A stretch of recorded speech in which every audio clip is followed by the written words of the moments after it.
Ano ang mga wala sa bahay na dapat meron, meron, meron? Madalas pag namimili o namimili ng bahay, ikaw na, ang tinitingnan natin ay ang mga common areas tulad ng living room, dining room, at kitchen. Para sa mga private areas naman, ang tinitingnan natin ay ang mga bedrooms, toilet, and bathroom.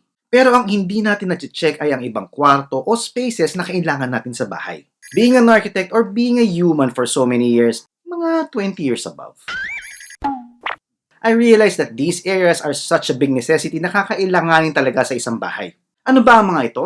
Una, ang storage room. Malaking bagay na meron kang storage room or area sa isang bahay na pwede mong paglagyan ng tambak. If you live in a two-story house, this area can be under the stairs o sa ilalim ng hagdanan. Kung ikaw naman ay may elevated bed, under the bed can also be a good location to use as storage space. Kasi hindi naman ito madalas gamitin. Not unless gusto mong gamitin ito bilang taguan. Next is the laundry area o ang labahan. May ilang mga housing developments na naglalagay nito sa mga service area o likod bahay. Pero one thing to consider in this area is not only the location of the washing machine, but the area for your dirty laundry or dirty linen.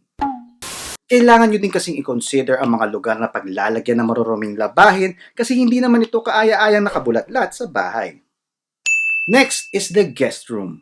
Being Filipinos, we are used to having guests and family around. At madalas pag gagabi na sa biyahe, we often say, Dito ka na lang matulog. Okay.